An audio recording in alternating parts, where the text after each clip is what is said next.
살면서 우리가 해야 할 말들이 있습니다. 그 말은 힘내세요. 걱정하지 마세요. 용기를 내세요. 라는 말입니다. 이런 말을 들으면 정말 힘이 나고 걱정이 사라지고 용기가 납니다. 살면서 우리가 할 말은 조건 없이 용서합니다 라는 말이고 감사합니다, 사랑합니다 라는 말입니다.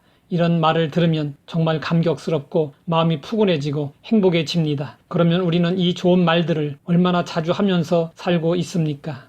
우리나라 사람들이 가장 못하는 말 중에 하나는 사랑한다는 말이 아닐까 싶습니다. 첫날 밤을 맞은 어느 신랑이 신부에게 이런 이야기를 했다고 합니다. 여보, 나는 전형적인 한국 사나이가 되어서 당신 사랑해 이런 소리는 못하는 사람이야. 오늘은 첫날 밤이니까 딱 한 번만 할게. 그러나 이 한마디가 평생 유효하다는 걸 알고 다시는 말하지 않아도 불평하지 마시오. 정말 사랑하오. 그러자 지혜로운 아내가 이렇게 대답했다고 합니다. 그렇지만 여보, 한 가지만은 이해해 주셔야 합니다. 저에게는 병이 있어요. 저는 건망증이 있어서 매일 말해주지 않으면 잊어버려요. 아내만 그런 것이 아니라 남편도 마찬가지입니다. 아내가 사랑하고 있다는 사실을 알아도 말로 듣고 싶고 사랑받고 있음을 확인하고 싶어 합니다. 사람들이 즐겨 부르는 복음성가 중에 하나는 당신은 사랑받기 위해 태어난 사람입니다.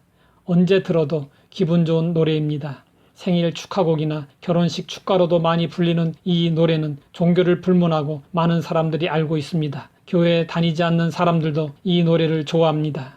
사람들은 왜 이 노래를 좋아할까요? 사랑받고 싶은 마음이 있기 때문입니다. 우리는 사랑을 받으며 살아야 합니다. 하지만 우리는 사랑받기 위해 태어났을 뿐 아니라 사랑 주기 위해서도 태어난 것을 알아야 합니다. 그러면 어떤 사람이 줄 수 있을까요?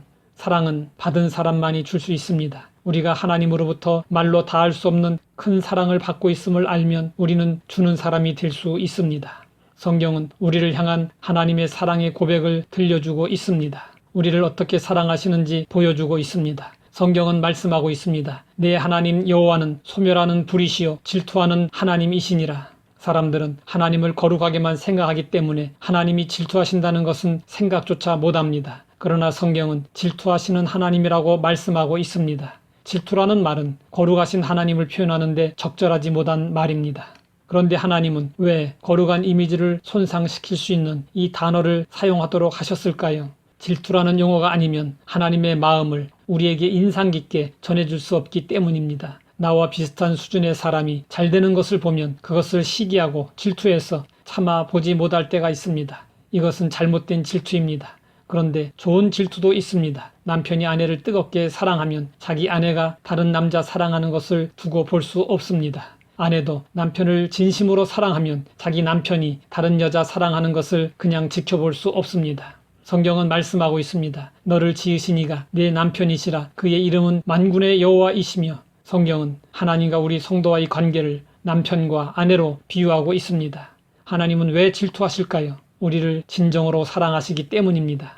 하나님은 우리가 하나님을 떠나 우상을 섬기는 것을 못 보십니다. 하나님은 독생자도 아끼지 아니하시고 우리에게 내어주실 정도로 우리를 사랑하셨기 때문에 우리도 이 세상의 그 무엇 그 누구보다도 하나님을 더 사랑하기를 원하십니다. 이것이 우리를 향한 하나님의 사랑입니다. 하나님 아버지, 질투하시기까지 우리를 사랑하시니 감사합니다. 하나님의 깊고 뜨거운 사랑을 기억하며 우리도 진심으로 오직 하나님만을 사랑하기 원합니다. 하나님의 사랑을 받고 그 사랑으로 이웃을 사랑하며 살게 하옵소서. 예수님의 이름으로 기도드립니다.